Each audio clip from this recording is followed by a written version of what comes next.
Darkness falls, and with it, the truth emerges.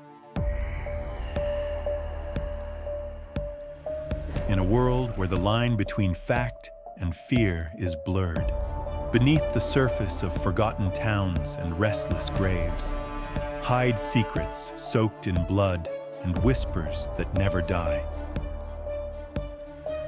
From the chilling depths of true crime to the unexplained shadows of the paranormal, we dive into the stories that haunt both past and present.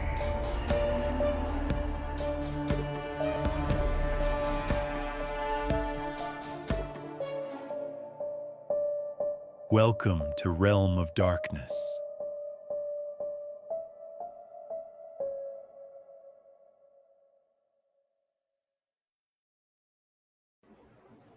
Oh, we're back with another episode of Realm of Darkness. Ashley, how are you? What have you been up to? Oh, I am good. I have been prepping for vacation, and I could not be more excited. So jealous. And been watching. So yeah, I can't wait. We're all leaving soon, so it'll be nice. I'll send you pictures. Don't worry. Oh yeah, thank you. It'll be like you're there.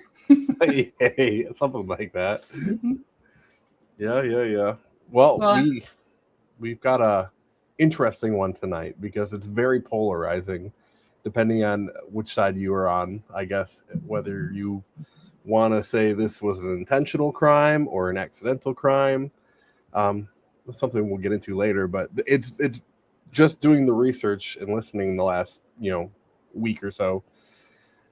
There's a lot of mixed reactions and emotions to the whole thing. What did you come across that too? I did, and I think this happened only about 40 minutes from where I live, and I remember when this happened. And it was really big here. It was in the news, but it wasn't as big as it is now. So there's Netflix documentaries, there's Hulu documentaries, there's there's all these different shows that have an episode on this specific, we'll say, crash that was heard around the world. And it's everything you watch is different. Half of the world thinks she did it on purpose, and half the world thinks that it was truly an accident. So seeing all the different opinions and seeing all the different evidence, I really had to sit and think and look at everything to really form my own opinion. And I know what I think happened, but we'll see if we agree at the end. Yeah. I feel like I'm a little on the fence, but there's a whole bunch of factors that go into it. So let's so if you don't know what we're talking about the I guess you would call it murder technically because of how it works out, of Dominic Russo and Davion Flanagan. This was a crime that happened in 2023, July 31st. Let's kind of talk about these people real quick before we get into the actual event of what happened. Davion and McKenzie Shirilla both recently graduated high school. McKenzie was dating Dominic, who was a little older.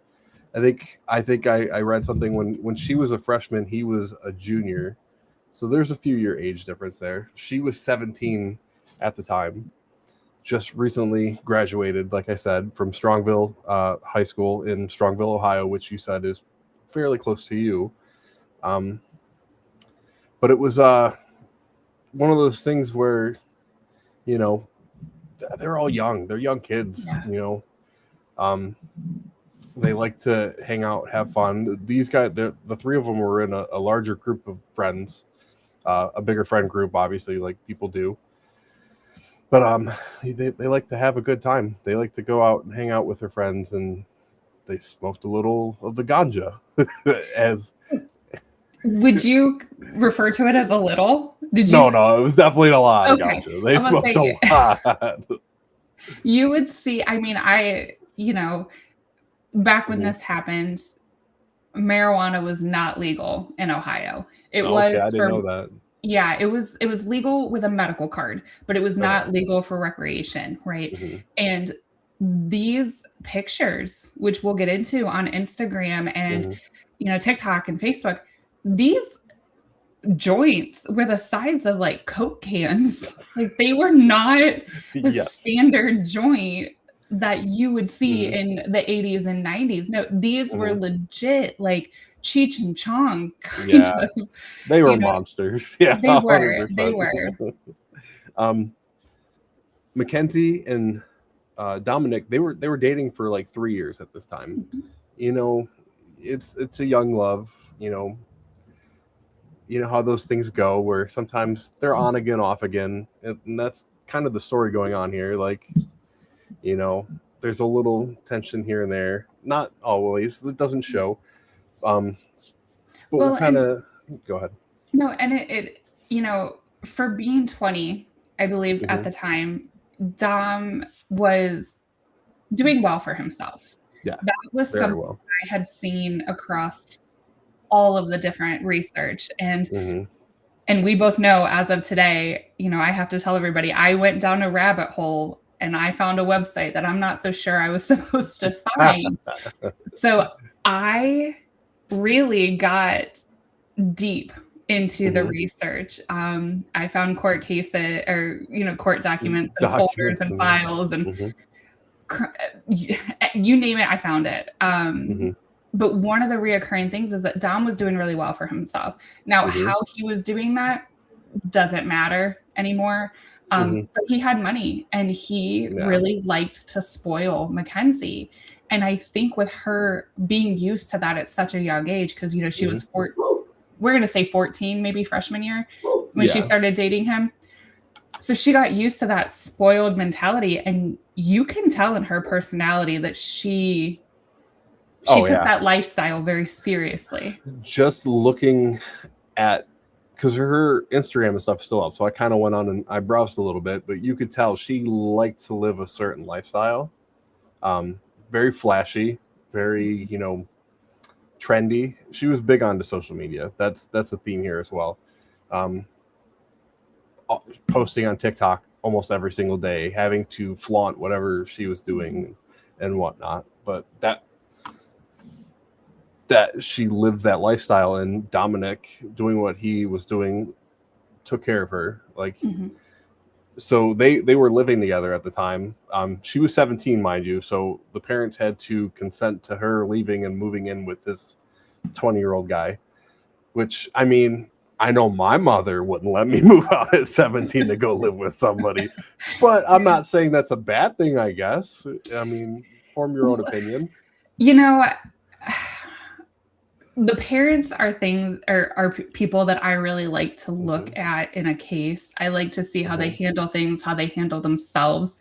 And we'll just say, until we get into it at least, we'll say Dom's parents handled themselves they were fantastic to a T. Yeah. Davion's parents, I believe, handled themselves extremely well for the circumstances. Yes. And Mackenzie's go ahead. Davion, let's talk about him for a second too, because we haven't really touched on him. Davion, I don't want to say he was a third wheel, but he was, he was hanging out with these guys a lot. I think he was living with them too at the time. But Davion, he's the older of 3 siblings who were adopted by this nice couple. He adopted all 3 of the kids, which I'm sure is a lot to take on. And they, from all accounts, they did a really good job with the kids. Davion, he was working, he was holding jobs, and he was big into sports. He was on the football team, played football, was a running back for Strongsville, yes, Strongsville High School, and like very popular. From all accounts, he was just one of those good dudes all around, where nobody had anything bad to say about him. And he was looking to he was going to start college probably a year from then, because the program he wanted to get into was a barber school program, and they were booked up for a whole year. So he was going to work and save money and get ready for that in the following fall. So he had plans to go on and better himself and do big things as well. So it's just a lot. And like I said, his parents, watching both Dom's and Davion's parents, like I said, they handled it probably better than most people would have handled it. They did a great job. They stayed strong. They stuck to the facts. They didn't, they didn't jump to conclusions and all of that. But McKenzie's parents, there are some people that just should not have children. And I believe that McKenzie's parents are two of those people. Yes. We can get into that when we start talking about the court and the sentencing. But, you have a 17-year-old daughter who is smoking weed, and that wasn't the only drug she was doing mushrooms and you name it, they did it. She was flaunting her body. I mean, the pictures that she had on her social media were very provocative, which if you have the body for it, great. If you're an adult, not as a child. Not a 17-year-old. Yeah. Not a 17-year-old. And her parents were following her on these social medias and liking the post and reposting them and things like that. And some of the behavior that she was partaking in is not the behavior that a 17-year-old should be taking. And the parents did nothing about it. And, when we get more into McKenzie's character, there were a lot of things that I learned going through those documents that I think would really change people's perspective on her, especially the ones that say, free McKenzie and all of that. I think there are just certain documents and certain reports that I think will change the outlook on how people see her compared to what Netflix and Hulu and these shows are showing you. Yeah. Because this is one it's out there, so you could really do your own research and form a very good opinion based off of like literally everywhere. It's one of those ones that you see everywhere, especially with the Netflix thing right now. Yeah. Well, and one of the things I wish Netflix would have touched more on is the personalities of the people, to speak of the accident, which we will get into. And, we've got videos and pictures, the accident was one moment in time. And to try to convict somebody off of just one moment in time, unfortunately, that's harder to do than said. Yeah. But when you start putting the big picture together, it all starts to make sense. So obviously now we've set the stage with all these people. So let's kind of get into what actually happened here. So we'll start on the night of the 30th. This is the night before these three go to a party. And this is an account from the person at the party.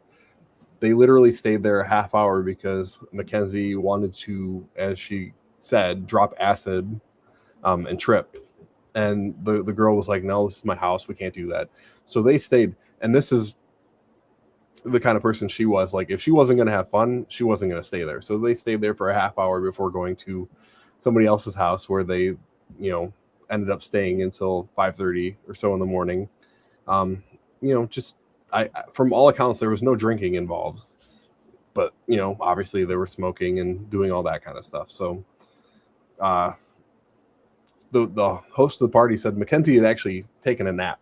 And Dominic was there with her, kind of like rubbing her head and stuff like that, as you do. Like, all signs point to things being just lovey-dovey and all that. But it gets to be about 5:30 in the morning. So, after they woke up, they're like, well, let's go home, because just listening to some of the interviews, that's what kids do. Like, you're going to go, they want to get back to their own beds. So they're going to leave and go home right then and there, 5:30 in the morning. Dominic, go ahead. Sorry. No. So the friends reported that everything was lovey-dovey, but later on, and this is an important fact for Davion, later on, somebody else had told the police that McKenzie and Dom had just gotten into an argument. And that is when they decided to leave. And Davion was actually supposed to stay and go home with a different friend. But at that point, Davion said, you know what, can I ride with you guys? Yeah. And now this is speculation because, again, nobody really knows what happened in that car. But speculation is that Davion decided to go with them, or asked if he could go with them, because he was trying to be kind of like the mediator and maybe trying to diffuse any type of situation. because 2 weeks prior, Dom and McKenzie had a very toxic relationship. Oh, yeah. And previously, she had threatened Dom on numerous accounts. So Davion, again, speculation, we don't know for sure. But it said that Davion asked if he could go with him so he could be a little bit of a mediator, and kind of was, well, she wouldn't do anything with him if I'm in the car. I could see that actually being a thing. It sounds, from everything I learned about Davion, it does sound like he would be that kind of person to just try to step in and de-escalate a situation. Which would make sense, 100%. Well, anyway, they leave this party 5:30 in the morning. Dominic was going to drive, but McKenzie's like, no, let me drive, and takes it. It's not uncommon for him to drive. It was her car. It's not uncommon. He drove her around all over the place. It's just the relationship they had. But on this morning, she says, let me drive. I'll drive. So the three of them get in the car. They leave this party. And somewhere along the way, they lose control of this car and smack into a building. Yes. That's the story as far as everybody knows at that point in time. And well, yeah, so it was like 45 minutes before anybody found these, because it was down this very remote road that is like an industrial area, industrial park. Not many people were driving because this is a Friday night, Saturday morning. That's when this happened. So it's not like people were really going to work. A lot of these places probably weren't open. So that car hit the wall and was there for 45 minutes before anybody even noticed it. Yeah, and we do have some videos of that. Yes. So when you're watching these videos, these are the surveillance videos from the buildings surrounding the crash site. And these were actually taken from the surveillance cameras out of the police files. So yes, they they do hit this building. But one of the things I want you to notice, and we're still going to be up here while these videos are playing, is I want you to notice the speed, because that is kind of the biggest factor in this case the entire time. It comes to be it, It comes down to the speed. So the very first video that we're going to show, it has McKenzie and Dom and Davion in the car. So McKenzie is driving, Dom is in the front passenger seat, and Davion is in the back seat behind Dominic. He is in the passenger back seat. And what this video shows is it shows McKenzie coming up. She makes a right-hand turn, and she does it properly. She slows down. She turns her blinker on. She turns into the lane properly, and everything looks fine. Yeah, everything looks completely like a normal person just driving their car. Yeah. So this is McKenzie coming up. She turns her blinker on. Yeah, I was going to say the blinker's on, so that's like a clear sign she knows what she's doing. Yeah. So that right there looks like a normal turn. This is when things start to kind of go astray. So everything leading up to this point, the driving, all the videos show that everything was normal, everything was fine. Yeah. Next video is on this industrial parkway, and somewhere between this turn and the accident, it takes about 10 to 15 seconds for them to accelerate. And when they accelerate, they hit 100 miles an hour on this roadway. And you can hear it and you can see it.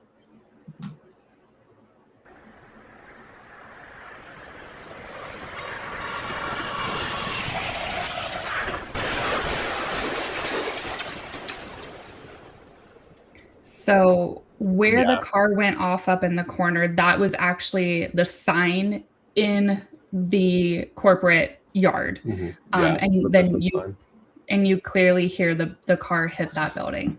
So you see that the speed is astronomical. There is a stop sign. There's an intersection there that you can't really see. It's more like a T, and there's a stop sign there. And she clearly runs through that stop sign. This next video is a different angle from another building. And this building, the security camera is actually directly across the street. So you kind of have to look more up in the top of the video. just because it is directly across the street from the building that was hit.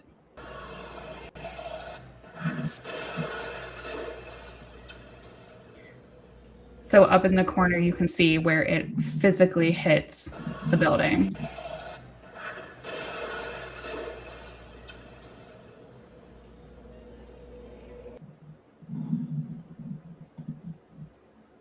So like you said, they hit that corner of the building, and then they sat there for 45 minutes before a 911 call was made. And it was by a motorcycle that was just passing by. He actually didn't even stop. So he didn't know if there was anybody in that car at the time or not, but he did call 911. Yeah. He just randomly just barely saw it too, from what I understand. Like it's back a little ways, not horribly far back, but like it's still kind of morning, and it's, you know, basically daybreak. So yeah, but there you see, like, right on the corner of this building. So the building juts out a little bit and has a little extra sidebar there, and you can see how hard that car smacked into the wall right there on the corner. And we have a couple of different angles of it. So when the car hit, it did hit on the right side. So it hit on the passenger side. That is the side that took most of the impact, which would have been where Dom and Davion were sitting. I did have a diagram that I decided to take out of the show just because it was a little, it was kind of rough, but it showed the positions of their bodies once the car came to a stop. And when the investigation was taking place, you know, McKenzie was wearing a seatbelt. Dominic was not wearing a seatbelt, and neither was Davion. Now, I know some people say that that's kind of suspicious, but you have to remember that these are kids. You know, they're 17, 18, 19, 20. They're in that 17 to 20-year-old range. And honestly, when I was in that age group, a lot of my friends didn't wear seatbelts either.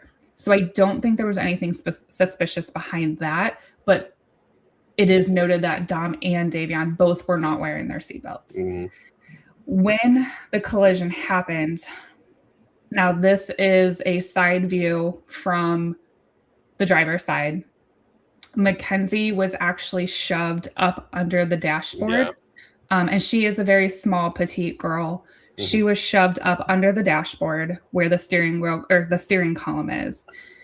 Dominic was in the front seat, kind of laid back, and Davion was over top of him, kind of laying across him. And here he went over the seat into the front area. Yes. And you can see here how much, if I remember correctly, I believe the car was a Toyota Camry. So not a small car, but you can see how much the collision really impacted the front of the vehicle. Yeah, they said because it hit the corner there, it kind of split the car in two almost. Yeah. Like butterflied it open. It's you got, like you said, they were going 100 miles an hour. So anything going 100 miles an hour hitting a brick wall is not going to look very good at the end of the day. Well, and when the police did arrive on scene, like you had mentioned, it was 45 minutes later before the call came in. When they got there, Dom and Davion were not breathing. McKenzie was breathing, but barely, and she was unconscious. I do believe that they had to cut her out of the vehicle with the jaws of life. And then they ended up having to life flight her to the hospital because she had so many injuries, numerous broken bones, broken ribs. And I believe she was in and out of consciousness. And when they got her to the hospital, she was taken directly into surgery, which I don't know if you saw what happened when she came out of surgery, but that was something that I had read, and it was really interesting to me. So, you know, again, before we say it, this car, I honestly am surprised that anybody survived this crash. Oh, 100%. Like, I don't know how. I mean, the police in the videos were saying it's because she wore her seatbelt that she survived. But even then, like, the way they described her wedged underneath this car and everything, underneath the thing, like, how she even survived that, or a miracle in some sort of way, I suppose. Well, in this picture, this is the passenger side. And I question, through all of the research and all the pictures and the crime scene photos that I looked at, I question if Davion would have been wearing his seatbelt, would he have survived? Because the back seat, even though it does look atrocious, where he would have been sitting if that seatbelt would have stopped him. I don't know. I think because it hit that corner. So the corner of the building, they hit on the passenger side. So yeah, I don't know. It would have been tough either way, especially going that fast. Could it have been possible? Absolutely. I mean, Davion in the back seat, maybe a little more if he had his seatbelt on, would have had a better chance. But that's what I mean. I don't think Dom would have had a chance either way. I mean, this is, looking at the passenger side, the front seat is missing. The seat you can see in the picture, that's the back seat. So I think with or without a seatbelt, there was no chance that Dom was walking out of this, unfortunately. No. But so going from there, like obviously, so she survives. And obviously she's got a long road to recovery and all that because she broke multiple bones in her legs. And like you said, she broke her ribs, lots of internal injuries based off of that because, lacerations and stuff like that. But, she survives this whole ordeal. The other two, sadly, did not make it, like we said. Correct. And it's tough on the whole little community. It's a little community, so it's rough on everybody. Yeah. But, life starts to go back to somewhat normal, I guess, after everything happens. Well, and the detective that was put onto the case, because this was originally looked at as a tragic accident of just, teenagers out driving early in the morning, and this was an accident. It was a rookie investigator or a rookie detective that was put on the case. And, they instantly went to the hospital. They broke the news to Mackenzie's parents, letting them know that there had been an accident and that there were two people who did not make it, and Mackenzie did. Now, one of the things I found interesting is, from the beginning, this detective said, "Oh my God, this is a terrible accident. We're going to investigate it and we're going to help your daughter get back to where she needs to be." But there was a situation. So when she was coming out of surgery, now you can say what you want. I understand, but coming out of surgery, when she was waking up, the surgeon and the doctor that were checking on her and that were in the room as she was waking up said that the first words out of her mouth are they alive? How is Davion? And when they said, "Well, what do you mean?" She said, and they quoted, "I meant to kill Dom and myself, but never Davion." And that is what she said. "I meant to kill Dom and myself, but never Davion." And the doctor did mention this to the detective, but it was never put into court and it was never actually part of the evidence because they said that they could not necessarily use that because she was under anesthesia. Yeah. And like any statements and stuff like that, you need to be read your rights and all that kind of stuff, especially for something like that. So, well, and they'll say when you're medically induced, you can't think straight. So they couldn't actually use that statement. And then it wasn't until after she had been with her mom and her dad and that she then started to say, "Oh no, this was an accident. Oh, I don't remember what happened." And that was her thing the whole time. The whole time when people said what happened, she goes, "I don't remember." I don't remember. She remembers everything up until like the last stretch of that road. She remembers turning and all that stuff, but then conveniently her memory's shot for some reason. Yeah.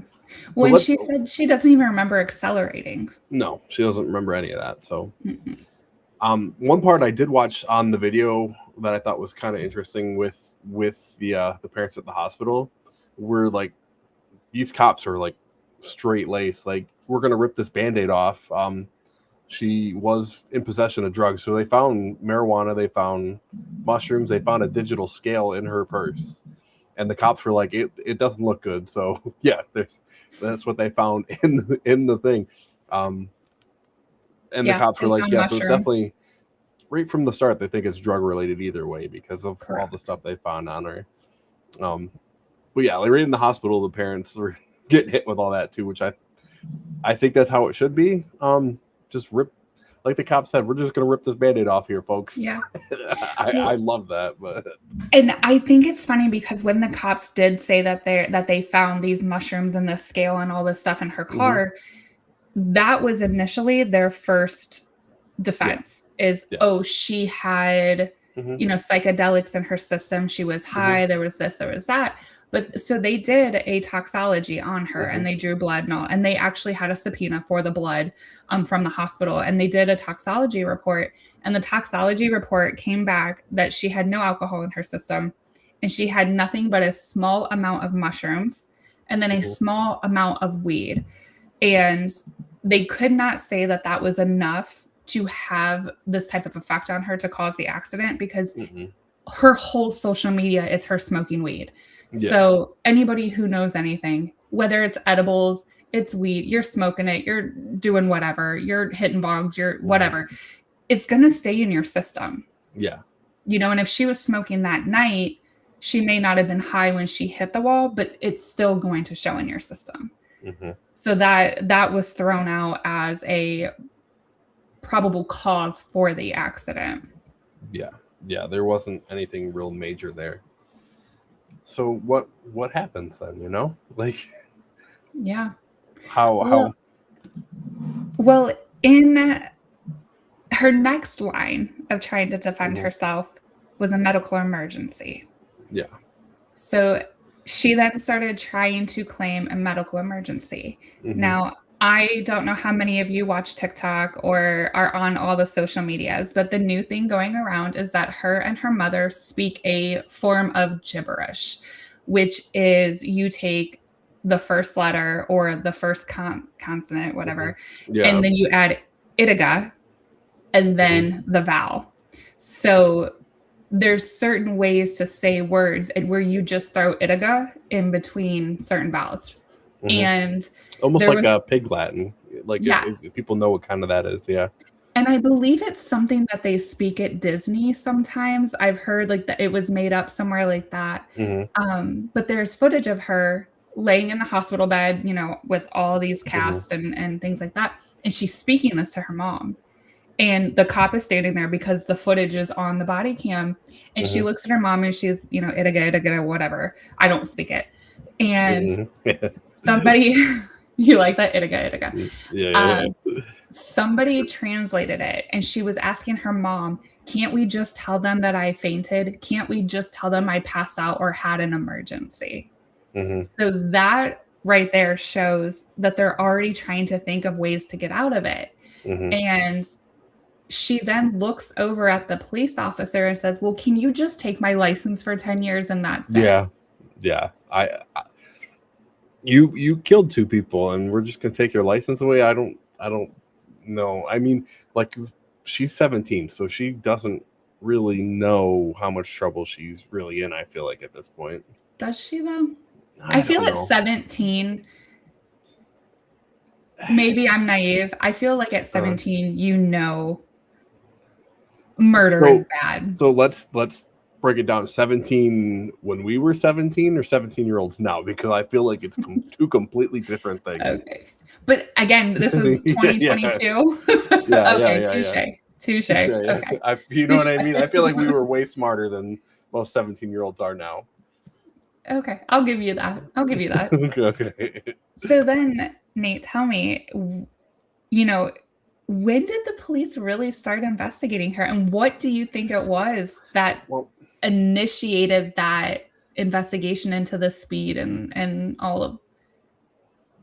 Literally, like, just different things on her social media, like, started to draw attention.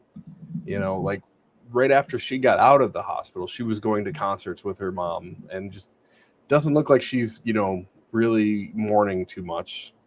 One thing I remember, she posted a video on her TikTok, and it was the quote on there said, "I'm just one of those girls that could do a lot of drugs and not die."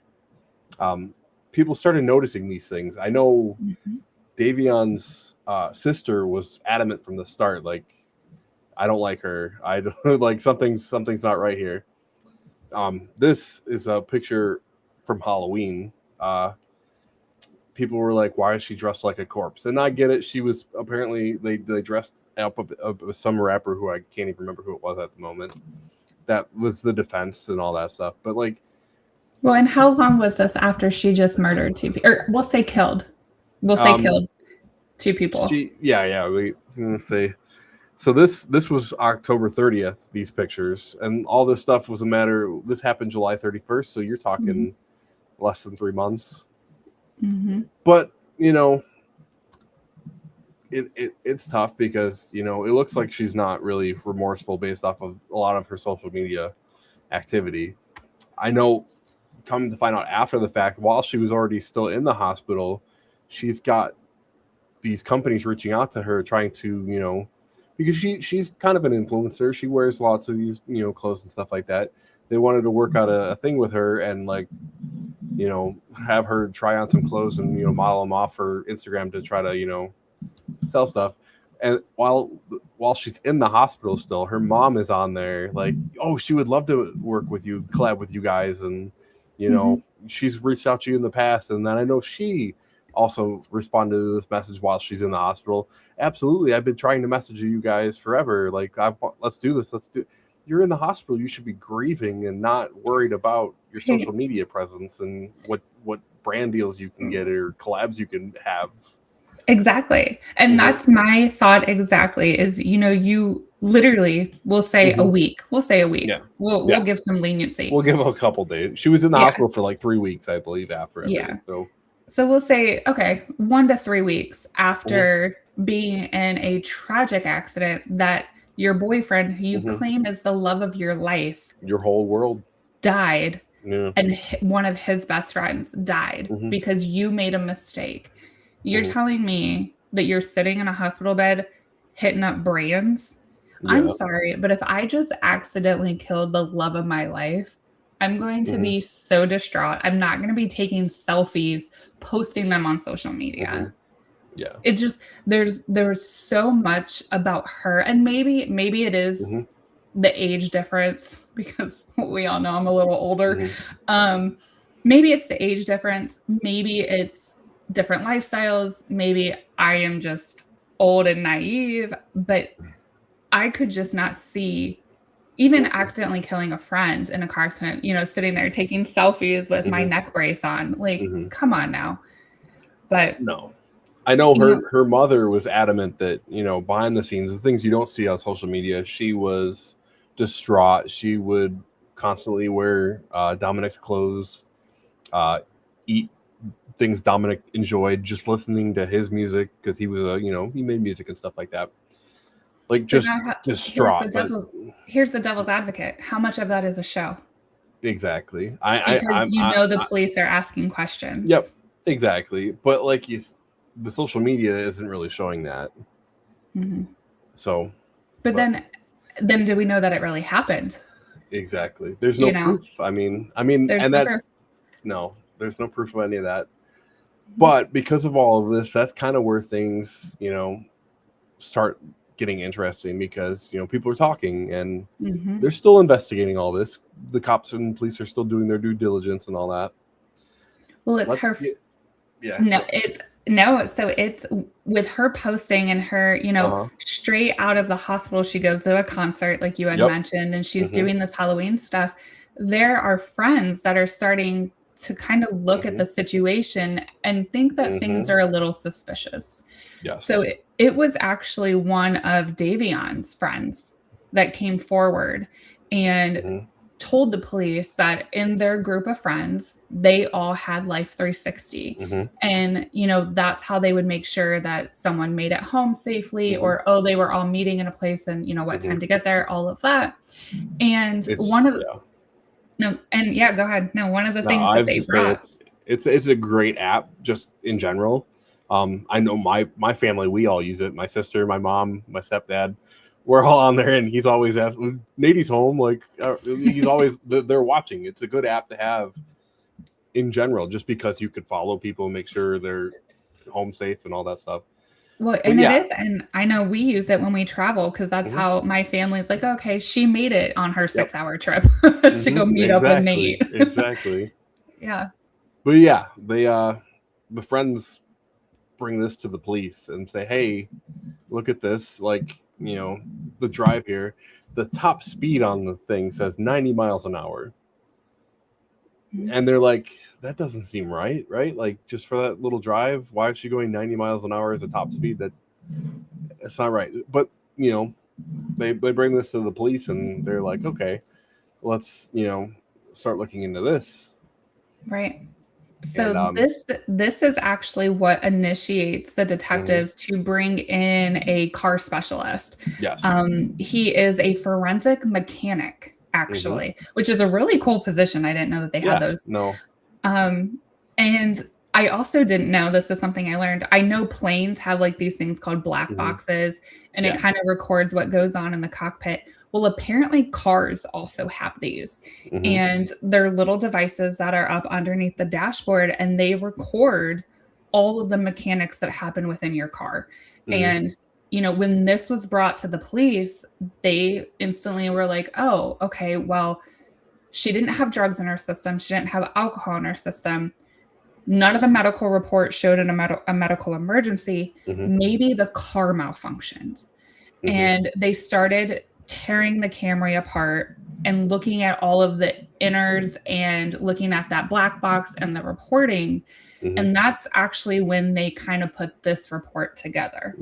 So this box inside the car can show and record your speed for a certain amount of times. It can show if you hit the brake, if you turn the wheel, if your car was in drive, reverse, neutral, all of it. I mean, it's actually pretty cool, which I'm glad I learned something like this. Yeah. But what this report shows is that from the moment she turned, with that video that we showed, from the moment she turned at a normal speed, everything, within a matter of seconds, she was 100% accelerator to the floor.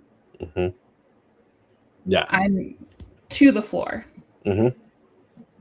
Yeah, that's full foot. Like, you're giving it everything you got, because like you could see like the speeds right there, the vehicle speeds. You're going 88, 93, 96, up to 100 was the max it hit. Yeah. And yeah, Insane. in that third, so yeah, you're right. The second column shows the vehicle speed. The third column shows the accelerator pedal. And that is how much the pedal is pushed to the floor. Yeah. And then the next column, the percent of the engine throttle. So you're seeing how much that engine is throttling. Yeah. And the RPMs. And the it's jump there from 38 to 99 is a little drastic. So that's insane. So they pull all of this, and this is actually shown to the jury, and you know, the prosecution pulls this, but then they also pull something else. And what does this show, Nate? That shows the brake pressure and how much, you know, they're trying to apply the brakes. And you see there was no brakes applied whatsoever for the last 5 seconds of this car before it hit the wall. So when you see that, what are you thinking? Like visually, like take us there. What are you thinking when you see 100% accelerator, absolutely no brake whatsoever? Speed and nothing but speed, and no trying to stop. Does it come across as a medical emergency, intention, joking around? I mean, it could have been joking. So that's the thing. We don't know what happened in the car. That's the problem here. And conveniently, like we've already brought up, she doesn't remember either. And anybody else that would have been in there to tell us, you know, obviously can't now. So I mean, people do stuff like that to be funny. I get it, but right. Well, now I have a picture. I have a picture that I want to show you. And of course, you know me, so you know my logics behind these things. So what you're going to see in this picture is it shows the road that they were coming up and then kind of the crossroad and then the business. So the road does dead end into the business that they collided with. But I want you to look at this. So they were coming down Progress Drive. Now, you know where the car collided, and I'm so glad you said it, because you stated it when you were talking about the picture. You said there's a little part that comes out from the building. What do you notice? Oh, well, the trees right there at the end of the road specifically. And then the fact that, you know, if she went straight on the road, she would have hit the trees and not, you know, the building. The corner of that building is, you know, that little outlet right there is where they hit. Right. But it's not straight on. No, and you're exactly right. So if they were coming straight, we'll just say hypothetically, because I am not a forensic specialist. Hypothetically, if you're doing 100 miles an hour down Progress Drive, okay, and we'll say that there's a stop sign there. You try to hit the brake. The brakes go out. They don't work. The car malfunctions. Yeah. You're going to go straight. You're going to hit those trees, then into the building, right? Yeah. Yeah. Okay. Another hypothetical. If you're going too fast, you're joking around, and you try to make that turn. You go to make that turn. Okay. So she would have turned to the right. Driver's side hits the building, not the passenger side. Yeah. So it's a little, there's no real explanation there as to what happened other than, you know, certain things. Right. But these are all things that the detectives were looking at when they were trying to understand her story. And like I said, they were trying to make it, they wanted it to be an accident. Yeah, 100%.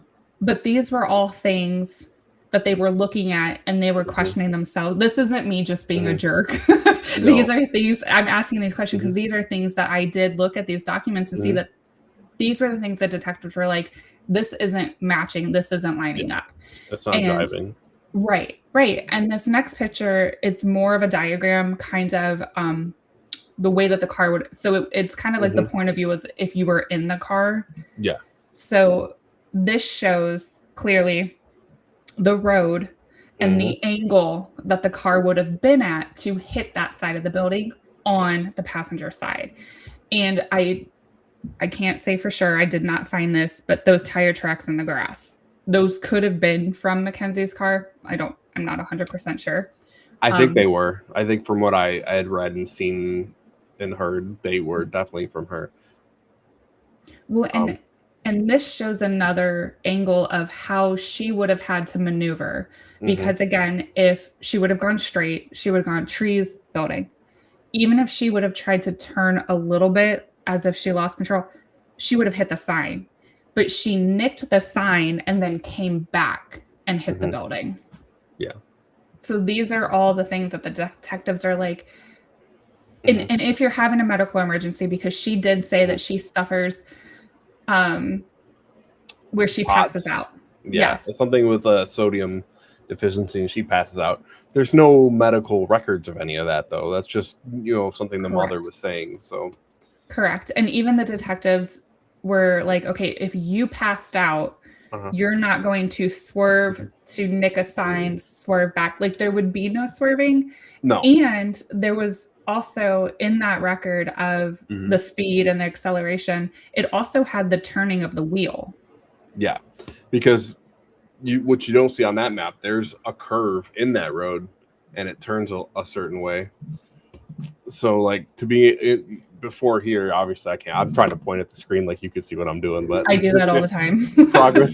progress. There's a curve right before that, and it curves around like a little curve, but like to be able to go that fast and maneuver, you'd have to know kind of what you're doing, or else you would have crashed probably way back and up the street a little bit instead. But and I do have a video of the full length of Progress Drive, so we can play that at the end, and you can point out where those are. This is a diagram that I specifically took out of the PowerPoint that was presented to the jury. So this is actually from the defense team and from the detectives showing that this is how they feel it happened. Is she aimed for the corner because she did miss the sign, and then the point of impact was, majority of the passenger side. Yeah. Which, I mean, if she's trying to do, what people are saying, she's trying to kill him and stuff like that, maybe she was aiming that side of the car for that corner. So then that raises the question, if you're 17 years old and you're madly in love, why would you kill your boyfriend? That goes back to it being a very toxic relationship. Things aren't always as they appear. There are instances where, so part of the thing I saw earlier, and I thought it was very interesting, she could feel like them kind of growing apart. Things had been rough, especially the last couple weeks leading up to this. There were different instances with different stories coming out. One story, they were driving together and got into another fight, and Dominic called his mom and said, "Hey, can you come pick me up? She's acting crazy, doing all this and that."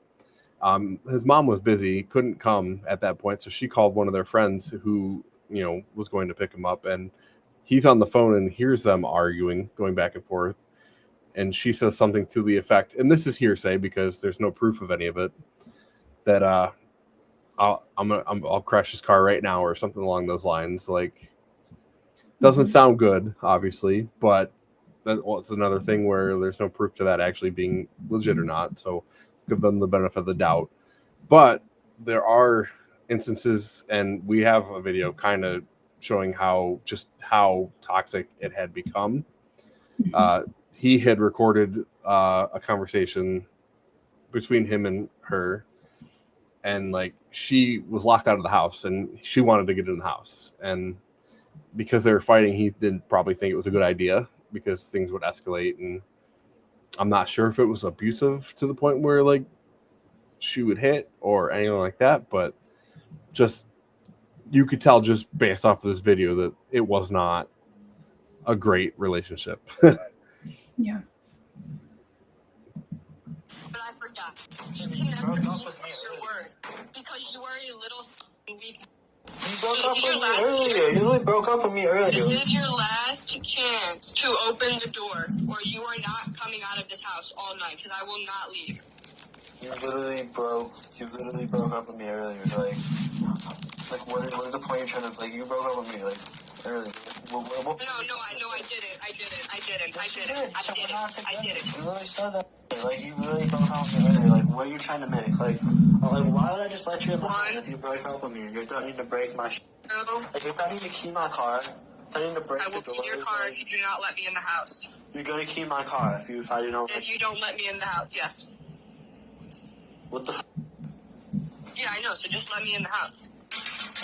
No, why can't you just be calm at least for a second? I can feel calm. I am calm. I don't think you get to decide that with your weird ass trauma problem. You're really threatening to key my car and what else are you threatening? Dom, I'm gonna give you one last chance to open the door. I'm gonna leave and do what I said I was gonna do. What are you gonna do? I'm gonna give you one last chance.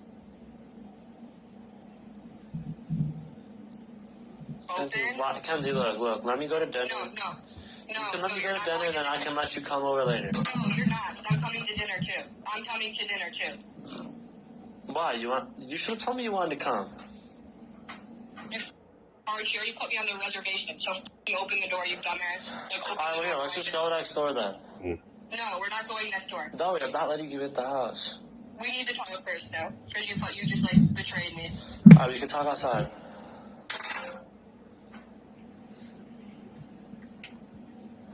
Here, cut it out. Don't try to come in. Yeah. So clearly things weren't the greatest. She's threatening to key his car and break his shit because he won't let her in because they're fighting. And I understand, separate yourself from the situation so things don't Right. escalate. Now, not that I'm defending her, but again, she is young, and we've all said things in fights that we probably regret. I mean, I can't say I've never, said I was going to smash someone's window. But also, we don't know what, don't laugh at that. We don't know what was instigated beforehand, because it's really easy when you're the one recording to stay calm and to not be over the top because you're recording. Exactly. Would he have, and I'm not putting any blame on Dom at all, but I'm saying, did he interact with her like that all the time? Or did he only remain that calm because he was recording and he wanted her to look bad? Yeah. So that, and I don't know if they used any of that in court, but that's a double-edged sword because, it is going to always favor the person who's recording. Yeah. So, I'm all for playing devil's advocate in this situation because it's so could go either way to me in my eyes. So, well, and there's, like you said, there was allegations that Dom had called his mom and said that McKenzie was starting to crash the car, but then McKenzie had text messages to Dom's mom saying that Dom was starting to crash the car, grabbing the steering wheel, stuff like that. And being very, erratic. And the hard part is when you have a young relationship, if you're not emotionally mature, you don't know how to handle those situations. Yeah. Because like I said, even, in that age range, I've been mad and be like, you know what, give me the keys or I'm gonna bash your windows in. Like, you have an option. Give me the keys or I'm gonna bash the windows and take the garage door opener. And you don't really think anything of it. And how many times have we said, oh my God, if something happened, we'll use Brian. Oh my God, if something happens to Brian, I'm prime suspect number one. One, because of all my Google searches due to our podcast, all of my Netflix, so you've been studying. You really never know when something's going to come back to bite you and saying something like that, and she might not have meant anything by it, but then again, maybe she did. No. And one of the things I found interesting, and I found this in those files that I was talking to you about, one of the biggest things her parents kept saying is that there's no way she could have done this. She would have never hurt Dom. She would have never hurt Dom. And they kept saying she would never hurt herself, because that's where everybody was going, is that she was trying to kill Dom and herself. Yeah. And Davion, unfortunately, was just there. Wrong place, wrong time. Yeah. And that was something that her parents leaned heavily on, is she would never hurt herself. She loved herself. She loved her life. She loved this. Well, I did find a whole slew of phone calls and police reports and all of this stuff. And, this Netflix documentary makes her sound like she's this wonderful young girl who's very popular, and not so much. So there are numerous police reports of bullying, menacing, theft, and suicide. Yeah, attempted suicide. And just reading some of the quotes from kids that went to school with her too, like, middle school she was good, but something somewhere along the lines changed, and they compared her to, remember the Mean Girls movie and Regina George, and how she was just a total bitch to everybody. Yeah. They said that's kind of who she was. Like, she was just nasty to people for no reason, starting fights and just being an overall not a good person. And I'm surprised in Ohio because we don't put up with that. Facts. I'm sure of it. You're right. I mean, they said that she was an absolute terror. And you see, I mean, there's things in the documentary that show that she is an absolute terror of our kid. And her parents are like, nah. Yeah. Okay. Yeah. I mean, the parenting situation there, I don't, looking at it, my eyes, doesn't look like it was the greatest situation, because look at, like you said, look at the social media posts, look at what she's doing. She's only 17. She's still only 17, so she's not And even that's just adult. when the crash happened. That's not when social media started. No, she's been on social media a long time before that, just doing whatever she wanted to do. Well, and it's almost like, I watched a lot of videos of her parents and a lot of interviews of her parents after the fact, after she, was convicted, is they just seem like no matter what, she does no wrong. Yeah. And there's a sense of entitlement with her. And that even breeds a certain kind of people. Yes. And even in prison, her parents are sending her money. I mean, time after time after time, she's got makeup, she's got this, she's got that. She's known as like the rich girl in prison, and even her relationships in there are toxic. I mean, her rap sheet in jail, I saw that. just for acting out, or her incident report, as I think they call it for prison, is insane. It's absolutely insane. So it's not like she is in there mourning, and okay, it's been a couple years, maybe. I don't want to say she's over it, but maybe she's over it. But there are people coming out that have been in prison with her and saying that, they were with her when she came in, they got out, and not once did she cry. Did she show emotion? Did she show remorse? Never did she say, oh, Dom was the love of my life, I miss him. Nothing. Nothing. Yeah. There's no, I mean, depends on who you ask, because I'm seeing reports of the lawyers. I saw a video of the lawyer saying that, she's definitely shown remorse and all that stuff, but the lawyer's being paid by you to say whatever needs to happen to make you look good. So yeah, the grand scheme of things, there's nothing that shows remorse or anything like that to me. No. And I think that she is truly loving the attention, because there are recorded phone calls. Prisons record every phone call you make. There are phone calls between her and her mom where she's excited and they're laughing and they're joking, like, oh my gosh, this just hit Netflix and it has so many views, and this case, it was just dropped in the UK and they're doing a show on it, and they're giggling like little girls. They're having a good time. Yeah, and then she makes a comment about, oh my God, maybe this will be so big, Kim Kardashian herself will take it. Yeah. That doesn't sound remorseful to me. Not the right priorities in the situation. No. But we did kind of skip over the fact, she was arrested. She was arrested a couple days after Halloween on November 4th, charged with 17 different crimes, including 2 counts of aggravated murder, and actually 1 count of drug trafficking because of the drugs in the car and the scale. And the scale, like yeah. And it's interesting because I haven't really heard of this before, and I've kind of followed court cases and stuff. A bench trial, which is the opposite of a jury trial. I didn't really know what a bench trial was until I got to this case. So this is kind of learned something new because of that. Bench trial is there's no jury whatsoever. They still go through the case, and the judge themselves decides whether you're guilty or not. And so I'm like, you can actually take that as part of your plea. So if you plead a certain way, sometimes you can work that into, you want a jury trial or you want a bench trial. And normally people will pick a bench trial if they think that they can play on the judge's feelings. Yeah. Which, I mean, do we think that was a great idea? Probably not in this situation.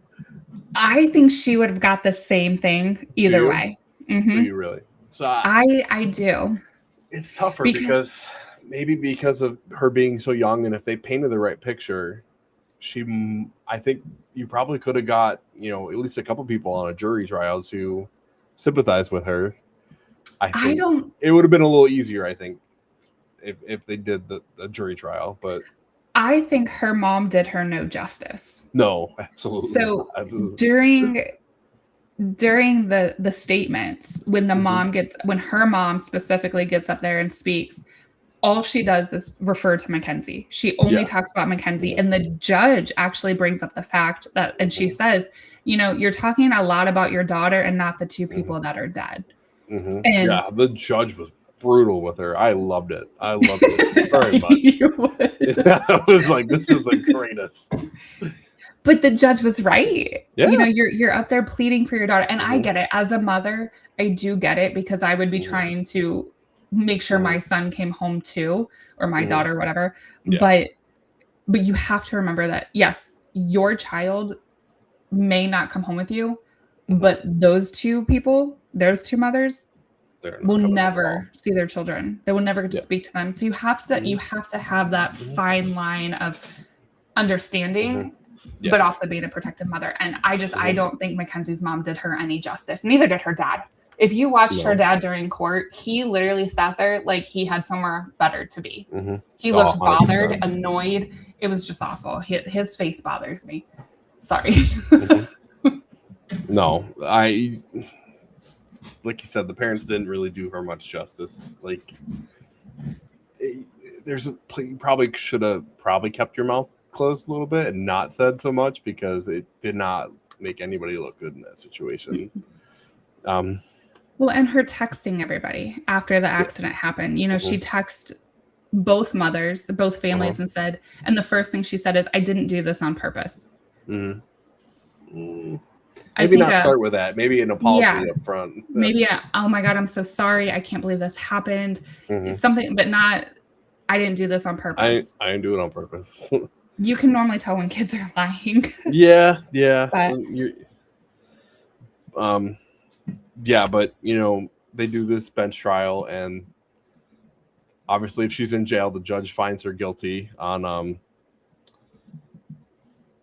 aggravated what she got guilty on murder, 2 counts of murder, and then the drug charges and stuff like that, which, you know, those were going to come either way, because, you know, that was in the car. But the judge went in on her too, like calling her hell on wheels and all that stuff, like made headlines with that little tagline she gave her. But I think the only disappointing thing about that was her sentencing. Yeah. I don't necessarily agree with her sentencing. So I'm guessing you were of the group that wanted those sentences to run back to back and not concurrently. Yes. I think her sentences should have been consecutive, not concurrent, because now you just, whether it was an accident or whether it wasn't, you just killed 2 people. And the sentencing the sentencing that you're doing, ultimately you're doing the same sentence whether you killed 1 or you killed 2. Now, if this was truly an accident, and it was proven to be an accident, she clearly, you know, would have probably gone home. But there have been people who it was an accident and they did have to do some time. That I could understand being consecutive or concurrent. But with the amount of evidence that showed that it was more intentional, I think it should have been consecutive, not concurrent. Yeah. I mean, and if anybody doesn't know, concurrent means if she got 15 years for one and 15 years for another, and they're concurrent, it's 15 years. If they're consecutive, it's 15 years and then another 15 years. So you would get 30 years. Just for anybody who might not know. She was sentenced to 15 years to life for each case of this. So she's serving 15 years now. She's eligible. She could be eligible for parole. So that wasn't completely life sentence, but it is 15 to life. But after 15, she can. So 2037, I believe, is when. Yes. So yeah, I mean, she has a chance to get out at some point. Well, and I know that her parents have been filing appeals, trying to get a new case. Yes, they're trying to, you know, a mistrial and all these different, you know, legal terms. So they are trying to get her a new trial, and all of those have been denied so far. So far, yeah, and I think it's been denied at least twice or 3 times at this point. And you know what? I can't blame her parents, because, you know, they're going to do everything. I'm sure you would do everything in your power to, you know, get your kid back. So I'm not mad at her parents for trying and doing all this stuff, but you know, I mean, how far is it going to go until? Right. But also, at what point do you have to respect the other families?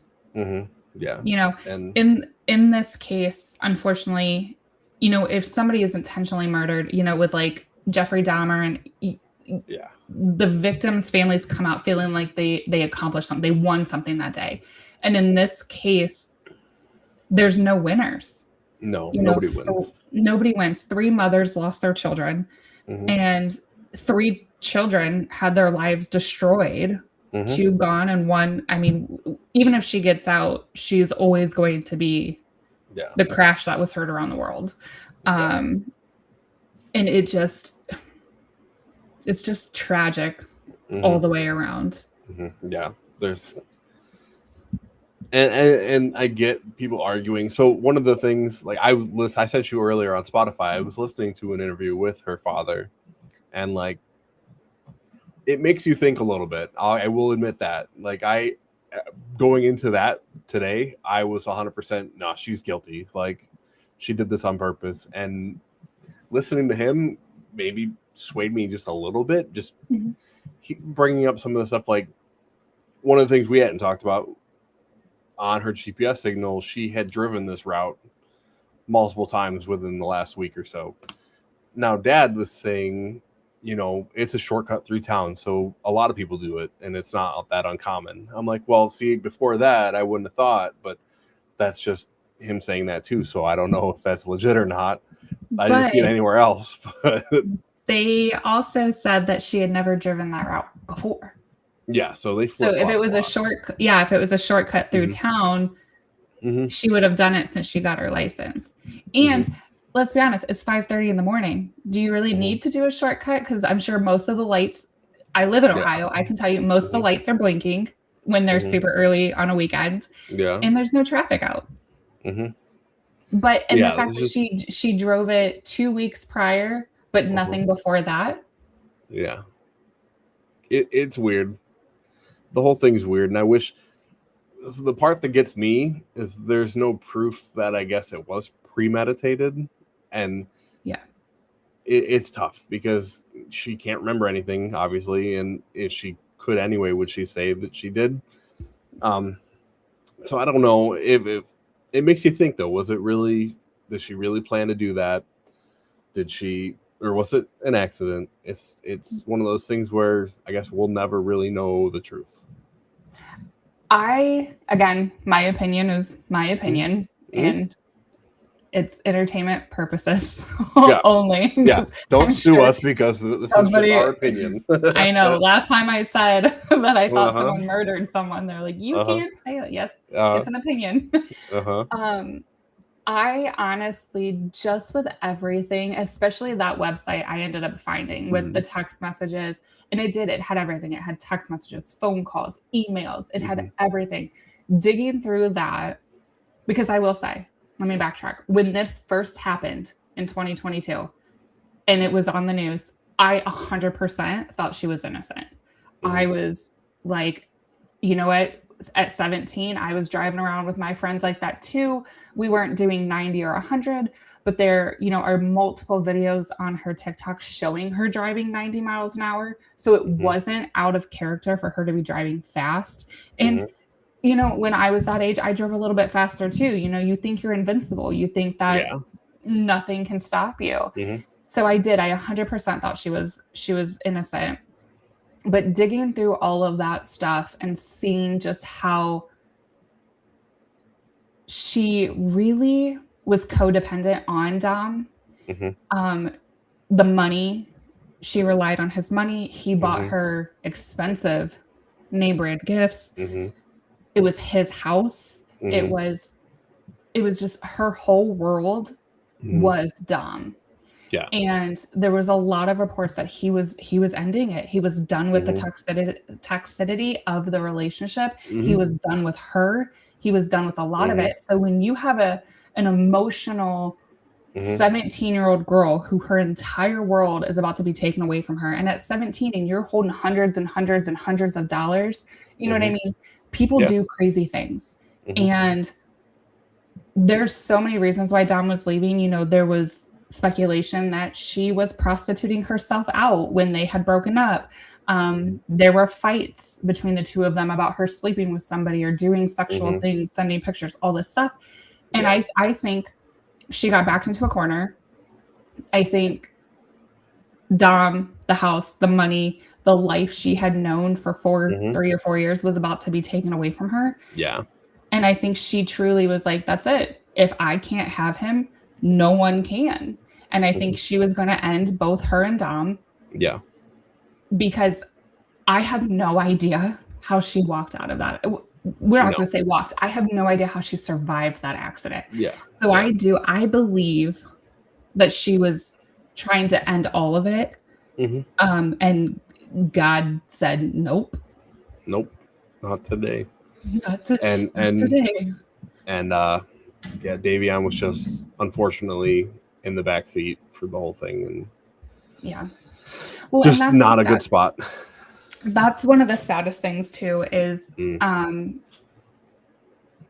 during all of this mass social media craze, I think people are forgetting that there are still two families that are grieving the loss of Dom and Davion. Because, you know, once it gets on social media, the rumor mill goes. And it's, oh, Dom was a drug dealer and Davion was this and they were that. And you know what? It doesn't matter. It's you still have two families that are grieving the loss of a loved one. And who cares? You know, who cares what they did, what they said, who was toxic, who wasn't? I think people need to start looking at the families and just really giving them their space. Like being a paranormal investigator, and I know we've talked about this, there's nothing I can't stand more than when somebody claims to be in the paranormal and they take out a spirit box and they're like, we're going to talk to Dom today. We're going to talk to, and I'm like, I definitely came across that on YouTube. I'm like, really, guys? Like, and let's be honest, when you're using a spirit box, and I'm going to call all these YouTubers out right now, when you're using a spirit box, you have no clue who the hell you're talking to. You don't. And for you to take something so intimate and try to capitalize on that to get views and likes, screw you. Yeah. You're not talking to Hulk Hogan on your spirit box. You could go talk to Hulk Hogan, but leave Don and Davion and Lacey Peterson and Gabby Petito. Leave all these people alone.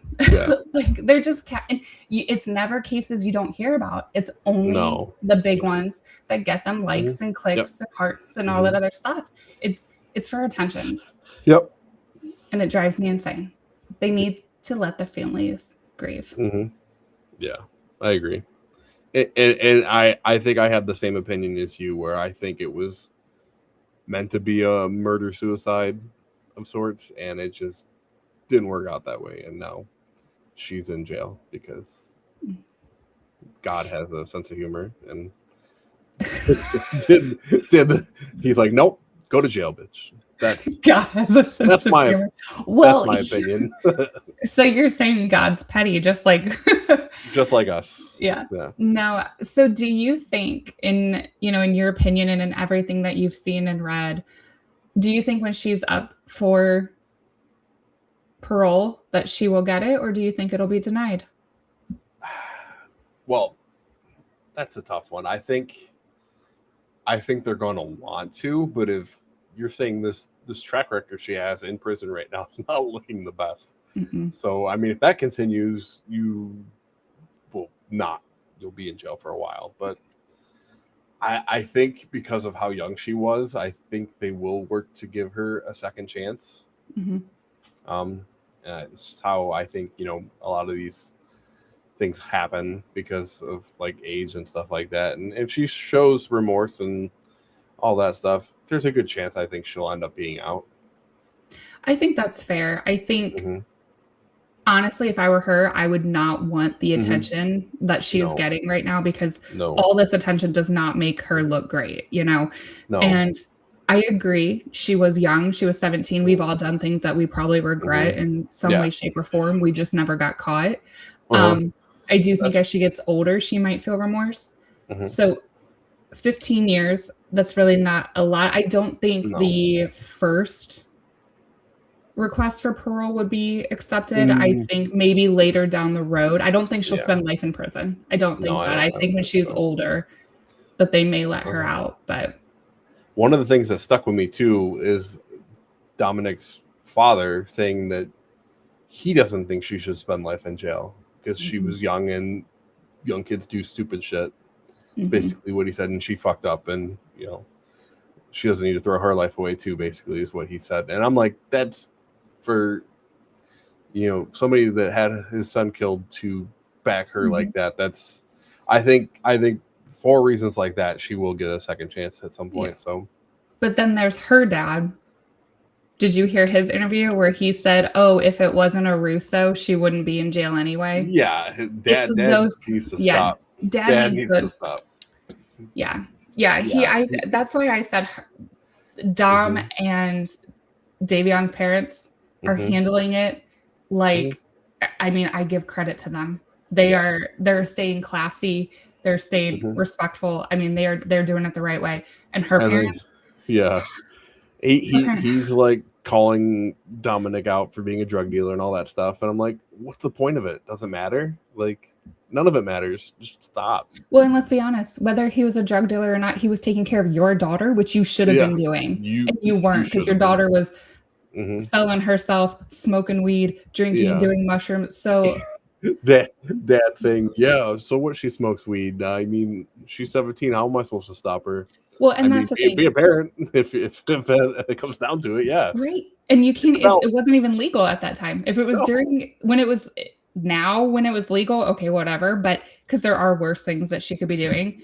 But he should be thanking Dom for taking, because he was probably a better influence on her life than her own dad was. Yeah, I get that, and we can't all have winners, I guess. No, but. With that, I do want to show you the last video that we have. So we have a video because this crash only happened about 40 minutes north from me. So it is the point of view as if you were in the car. So it is a car driving the exact route of McKenzie from that night. And you can see the different curvatures in the road and the stop sign and all that. So I know you wanted to kind of show some of that. So I'm going to pull that up. And I will point out too, for people that are listening to us on audio podcast, you look us up on YouTube. You can watch this and see all the videos and pictures we posted tonight. But yeah, it's just, it looks like a normal street. Nothing crazy. I don't think she's going super quick at this point. This is literally just on the turn, but she starts accelerating. And once you get down the road a little bit, you'll see what we're talking about, how it kind of, like, if there was a medical emergency, she's already at. So at this point, she's starting to pick up the speed. Things are getting quick. And this isn't really her driving for anybody listening. This but this would be where she's picking up speed. You see how that car heads? That's where there's a curve. And if there was a medical emergency, what's to say she didn't go straight right there into that pole, that tree, any of that stuff? Correct. But yeah, she's still building speed right here, coming around this corner. No, this is where they picked up on the steering wheel changing, I think. And watch out for that truck, buddy. She's still going quick right here. And then this is the end of the street right here, and the building's right over there. So, and you can see the difference from right about going here straight. Is where she would have curved off, hit that sign, and hit the wall over there. So, yeah, if it was a medical emergency, I don't think you're speeding through that curve right before there either, Yeah, there's a lot of curves that she would have gone straight up into a light pole, a tree, or something. So, and I think too, one of the you had me laugh with watch out for the truck. I know. And one of the things too, going back to that medical emergency, is when she was evaluated by medical professionals, they said that people who do pass out, your foot's not going to press because your muscles relax when you pass out. So your foot she would actually decreased in speed, not been 100% to the floor. Exactly. And There was one notation of the car being put into neutral and then shoved back into drive. Mhm. And they think, speculation, because nobody really knows, they believe that the boys may have had seatbelts on, but they took them off in the process of trying to get McKenzie to stop. And they're thinking that one of the guys put the car in neutral trying to slow it down, because there was also a movement of the steering wheel that it had jerked to the right really quick and then came back. And they believe that the guys were either like, trying to get the car to stop.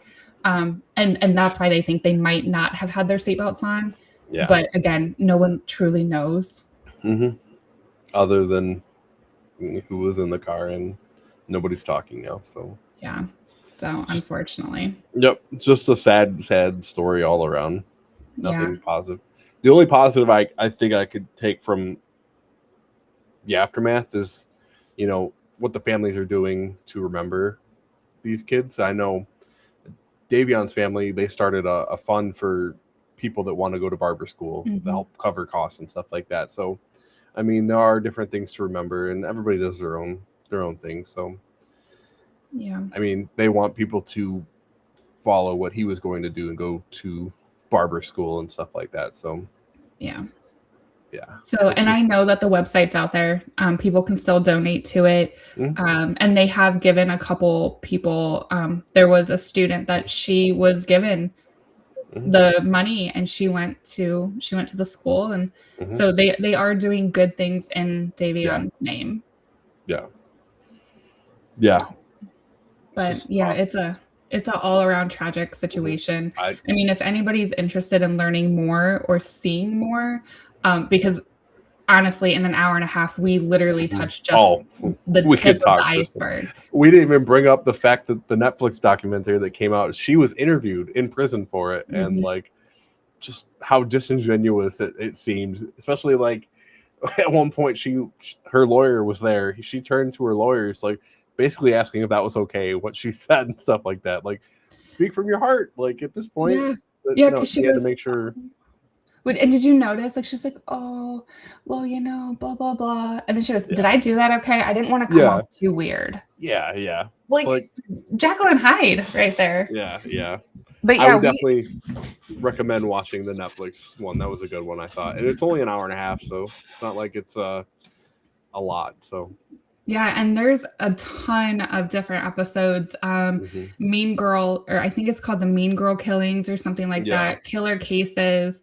I mean, it's all over the place. And each episode in each documentary actually covers the core of the story is the same, but it has so many different point of views, different friends, family members.